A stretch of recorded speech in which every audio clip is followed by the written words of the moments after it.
Bismillahirrahmanirrahim.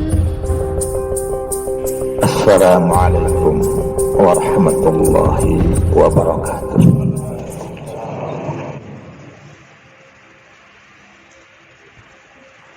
Nahmadulillah wa na'udzu billah min sururi anfusina wa min sayyiati a'malina. May yahdihillahu fala mudhillalah wa may yudlil fala hadiyalah. Asyhadu an la ilaha illallah wa asyhadu anna Muhammadar Rasulullah. Nusalli wa nusalli alaihi wa ala alihi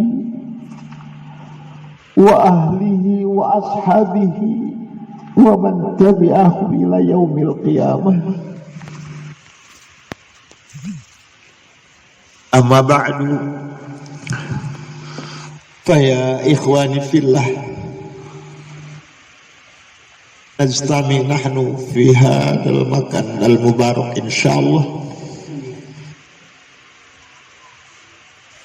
li-ta'ah lillahi ta'ala, li-ta'ah lir-rasul, li-ta'ah wa li ulil amri fi iqamatid din.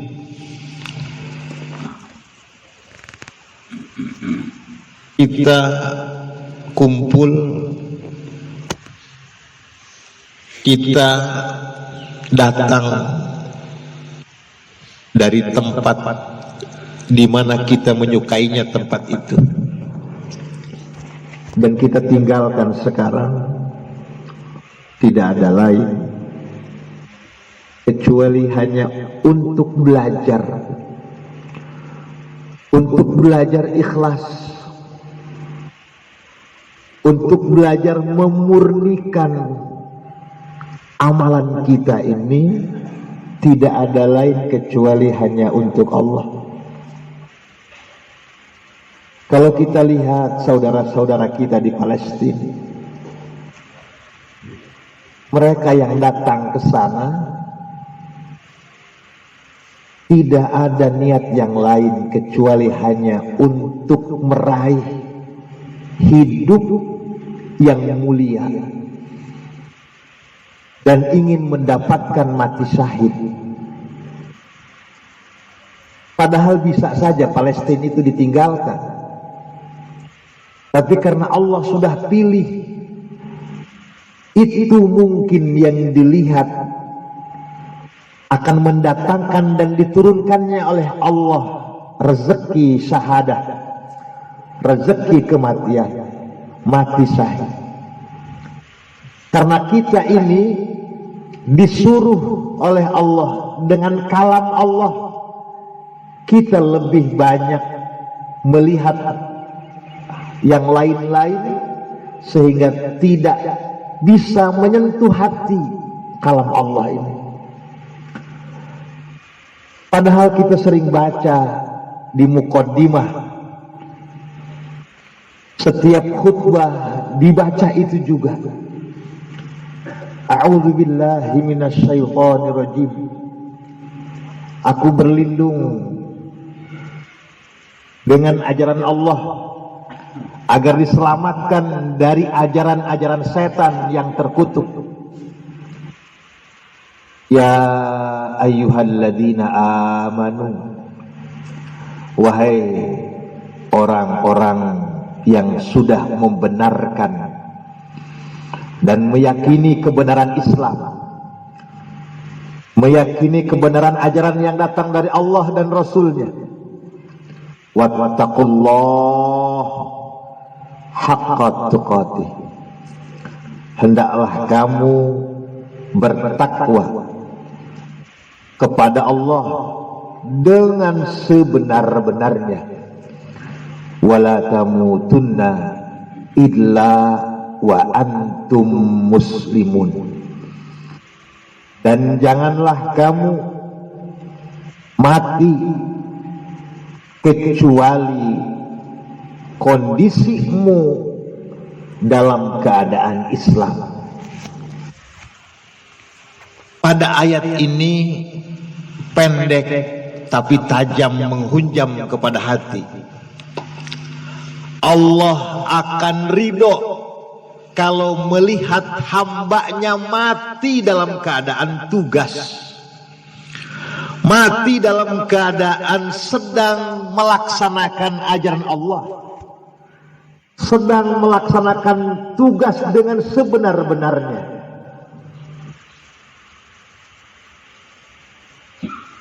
Kalimat larangan yang disampaikan oleh Allah ini ditekankan dengan kalimat taukid. Jangan sekali-kali engkau mati. Itu Allah sampaikan kepada orang yang sudah mengakui dirinya iman. Allah sampaikan juga kepada orang yang melaksanakan ketakwaannya dengan sebenar-benarnya. Dua itu menjadikan syarat agar Allah mengucapkan kepada dua orang itu, orang beriman, orang yang bertakwa. Baru Allah sampaikan, jangan engkau mati kecuali dalam keadaan bawa iman.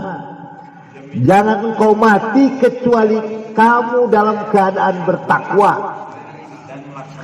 Iman merupakan fondasi hati, ideologi. Takwa merupakan aplikasi daripada iman itu sendiri. Kalau kita lihat lagi apa yang mendasari mereka mau mati-matian, tidak ada lagi yang dilihat oleh mereka kecuali di hadapannya itu adalah surga dan surga. Sementara konsekuensinya itu adalah yaktul au yuktal, membunuh atau dibunuh. Maka Allah kabarkan, berilah kabar gembira kepada mereka atas baiat yang sudah mereka nyatakan. Bagaimana kalau mereka tidak pernah menyatakan sebuah perjanjian setia dengan Allah? Maka kabar itu tidak akan mereka dapatkan. Dan kita dipilih oleh Allah. Kita ini masih beruntung, walaupun mungkin kita membawa kalimat janji setianya terkewer-kewer, membawa kalimat setianya itu dengan berat, ya terkewer-kewer. Bilogah ay lugatin.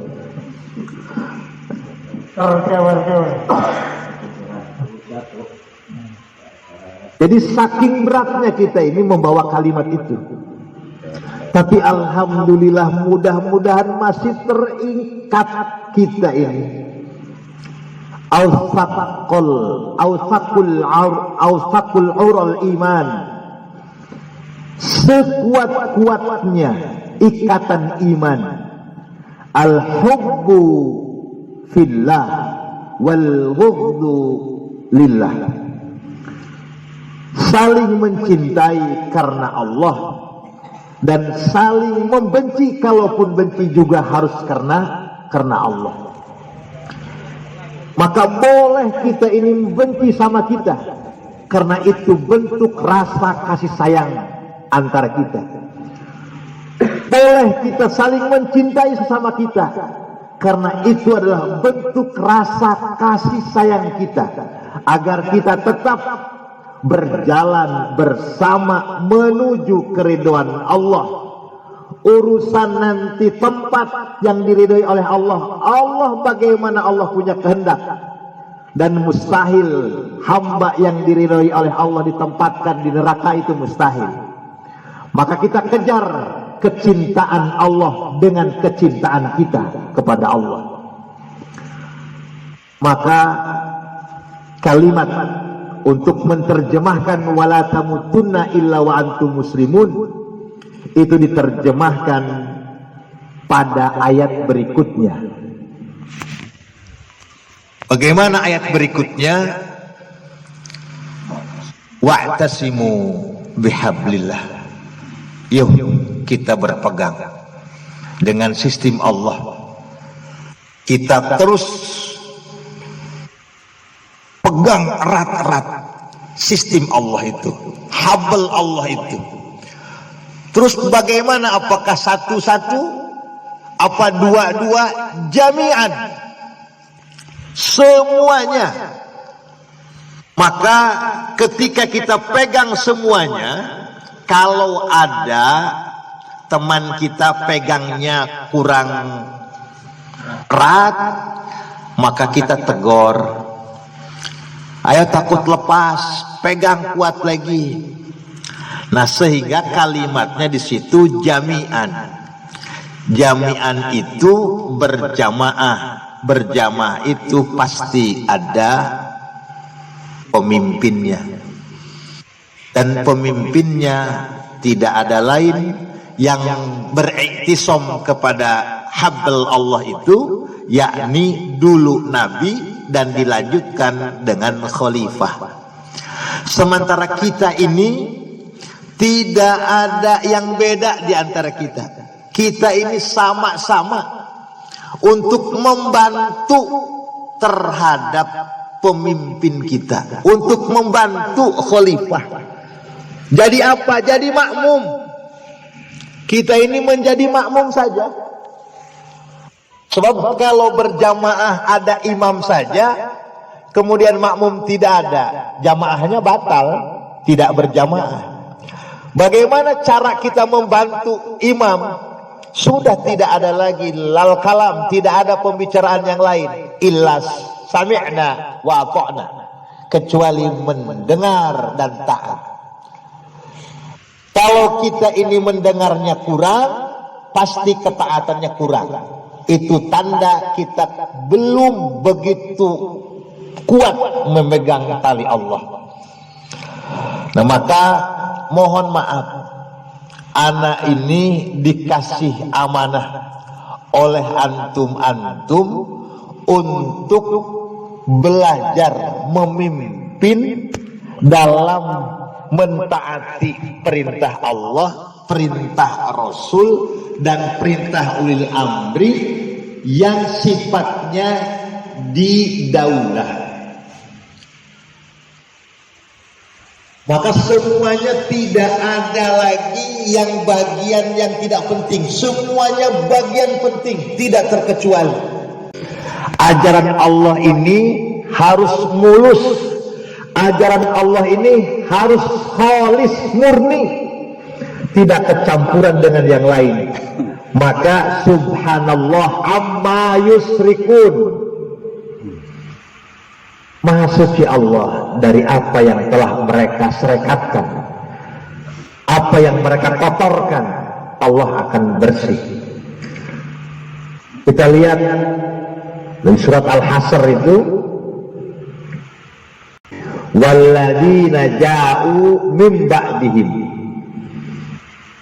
yaquluna rabbana ighfir lana wa li ikhwanina alladhina sabaquna bil iman wa la taj'al fi qulubina ghillan lil ladina amanu rabbana innaka raufur rahim.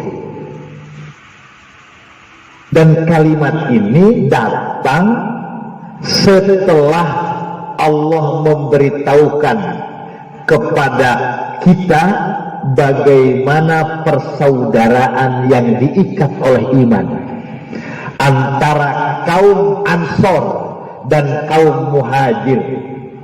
Yuksiruna ala anfusihim walau kana bihim khasasah.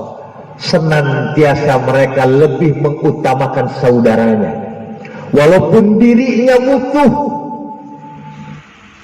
Kalau semua itu ditampakkan, kalau semua itu kita amalkan, maka insya Allah air satu botol pun untuk semuanya bisa cukup. Insya Allah. Dan insya Allah kita sama-sama, kalau hari ini kita mulai, karena kita berjamaah ini baru mau apa-apa, kita belum bisa apa-apa, baru mau apa-apa. Karena baru mau apa-apa, ketika ada apa-apa lari dengan apa-apa, karena kita tidak punya apa-apa. Taklim terus berjalan, muter itu juga. Padahal taklim itu supaya ketika ada apa-apa kita sudah siap untuk menjawab apa-apa. Kalaulah orang-orang tua kita, saudara-saudara kita tidak memberikan dan membuka jalan, mana kita bisa mengenal khilafah. Walaupun kita lahir dari nenek moyang khalifah, karena kita ini sudah disekat, sudah dihalangi oleh mereka agar tidak mengenal ini. Kenapa khalifah ditangkap? Supaya putus komunikasi. Kenapa khalifah dipindahkan? Supaya putus komunikasi. Dan kita pun, kenapa yang lain itu ditangkap? Supaya kita ini tidak beraktivitas, supaya kita ini ditancapkan ketakutan kepada kita. Itu maunya mereka. Yuriduna liyutfi'u nurallah biafwahihim wallahu mutimmu nurihi walau karihal kafirun. Kalimat walau, mohon maaf ke tuan-tuan guru ini, kalimat walau itu diterjemahkan dalam bahasa Indonesia walaupun orang-orang kafir membencinya. Jadi kalimat walaupun itu ada maupun tiada, mereka tetap membenci. Kita berjuang, kita diam, mereka tetap membenci. Jadi kondisi orang kafir itu, kita diam, mereka membenci kita. Wala siyama nahnu na'mal, apalagi kita kerja, itu tetap makin membenci. Maka Allah sambung lagi, wa huwallazi arsala rasulahu bil huda wa dinil haq liyudhhirahu 'ala dini kulli walau karihal musyrikun. Kalimat walau tadi, kalau yang pertama kafirun, kalau yang kedua musyrikun, dua-duanya adalah berserikat untuk membenci kita. Kita berjuang ataupun tidak berjuang, tetap mereka itu membenci. Maka alangkah ruginya kita ini. Kita diam, dibenci, kan rugi. Lebih baik kita berjuang karena mereka tetap membenci, daripada kita diam dan tidak punya nilai apa-apa. Apa yang kita perjuangkan? Liyudhhirahu 'ala dini kulli. Artinya tidak mendapatkan apa-apa, bahkan kita hianat kepada diri kita sendiri. Hianat terhadap diri kita sendiri. Kita diamanahkan oleh Allah lahir ke bumi ini untuk ibadah, malah kita ini tidak beribadah. Itu hianat kepada diri kita. Wala takhunullaha war rasul. Jangan kalian hianat kepada Allah dan Rasulnya. Nah, maka kalimat liyudhiro itu agar ditampakkan, khalifah sudah pasang strategi. Bagaimana cara menampakkan itu? Kalau dengan mulut sulit, karena tidak semuanya bisa pakai mic. Bahkan di mana saja kita ini kalau muncul dilarang. Sudah pakai seragam, dibuatlah seragam hijau putih, dibuatlah seragam putih. Itu pun sulit, sudah pakai peci saja. Pakai, kalaupun dilarang pakai saja. Nah, itulah pengertiannya, janganlah kamu mati kecuali kamu dalam keadaan tugas, walaupun hanya sekedar pakai peci. Kami bersilaturahim ke khalifah berkenaan dengan beberapa kekhawatiran kalau terjadi apa yang akan khalifah fatwakan. supaya nanti jangan terjadi yang sudah-sudah. Cara mengatasi permasalahannya beda-beda, akhirnya timbul saling menyalahkan. Itu ditanyakan kepada khalifah, supaya nanti kalau khalifah, nanti kalau begini bagaimana? Khalifah menyampaikan, apa jawab khalifah? Itu setan. Sesuatu yang belum terjadi itu namanya setan. Itu angan-angan, itu waswis, itu hanya halu. Tapi bahasa beliau itu bukan halu, itu angan-angan. Jadi ijtihad itu kalau sudah terjadi, dihadapkan dengan permasalahan, kita tidak punya dalil, tidak ada Qur'annya, tidak ada hadisnya, dengan khalifah buntu, baru ijtihad. Jadi kalau belum terjadi, tidak berlaku ijtihad. Ijtihad itu kalau sudah dihadapkan dengan permasalahan, Qur'annya tidak ada, hadisnya nggak ada, maka mulailah namanya ijtihad. Kalau sekarang ijtihad itu namanya angan-angan, itu setan namanya. Nah, jadi di mana ada peluang untuk disampaikan dakwah kepada siapa saja, disitulah kita ambil peran, walaupun hanya sekedar kita duduk. Maka ketika ada undangan Multaqo Ulama Jabodetabek, tidak pakai Banten. Nah, yang pakai Banten khusus untuk Amir Wilayah Jabodetabek Banten. Nah, kita upayakan. Nah, akhirnya saya sampaikan ke Amir Wilayah tolong supaya ada utusan atas nama Amir Wilayah. Nah, inilah dalam rangka liyudhirahu ala dini kulli. Nah, maka kemarin itu disepakati solusi Palestina, solusi umat tidak ada lain kecuali jihad dan khilafah. Anda sampaikan sekedar logika berkenaan dengan khilafah ala minhajin nubuwah. Khilafah ala minhajin nubuwah itu artinya lahirnya khilafah berdasarkan sunnah. Lahirnya khilafah berdasarkan alamiah.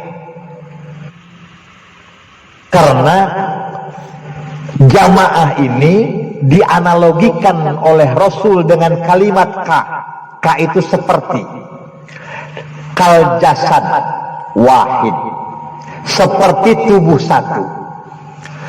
Kalau seperti tubuh satu, maka lahirnya pun harus dengan ilmiah. Ilmiah itu tidak berdasarkan paksaan. Termasuk juga lahirnya tidak bisa ditentukan oleh dokter ahli. Kapan lahirnya? Tidak, lahir sesuai dengan sunnahnya. Kapan lahirnya? Dan lahir yang pertama kali keluar bukan kaki, bukan tangan. Itu namanya natural, alamiah. Kalau sampai kaki, kalau tangan itu harus dibedel alias sesar. Karena sungsang. Tapi kalau alamiah, maka yang lahirnya adalah kepala dulu. Allahu Akbar. Nah, itu disampaikan kepada mereka.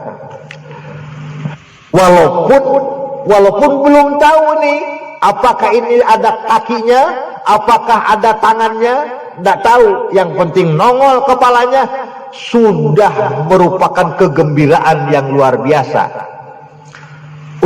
Nongol kepalanya. Padahal jenisnya pun tidak tahu, baru nongol kepala. Itu bidan sudah bahagia, dia sudah berhasil, upayanya sudah kelihatan. Itu kepala dulu. Tapi kalau kaki dulu yang keluar, waduh, celak. Tidak khawatir karena tidak alamiah. Maka baru kita katakan kal jasad wahid. Walaupun tidak ada kakinya, bayi lahir tidak ada kakinya, masih disebut kal jasad wahid, tidak berkaki. Kita ngomong tersandung kaki, mana bisa mengeluarkan air mata, di mana matanya nongol, kepalanya nggak ada. Bicara semuanya akhul muslim, bainal muslim wal muslim kal jasad wahid, muslim satu dengan yang lain seperti satu tubuh, kepalanya nggak ada, kan bingung. Maka pantas kalau saudara yang di sana kesakitan, kita tidak merasa kesakitan. Kalau kemarin kita ngomong, kita yang khalifah kita di penjara, mereka nggak ngomong-ngomong, mereka nggak nanya. Begitu juga imam mereka, pemimpin mereka di penjara, kita pun juga nggak nanya-nanya. Karena kita ini belum kal jasad wahid. Tapi kalau lahir, mudah-mudahan kita mendambakan siapapun, dimanapun, orang manapun tidak terkecuali, kalau kepala itu lahir yang namanya khalifah, maka kita tidak kekeh dengan istilah khilafatul muslimin. Karena nanti semuanya bersatu, tidak ada lagi nama itu, tidak disebut-sebut itu. Jadi semuanya adalah ummatan Muhammad, ummatul khalifah insyaallah. Walhamdulillahirabbil alamin. Wassalamualaikum warahmatullahi wabarakatuh.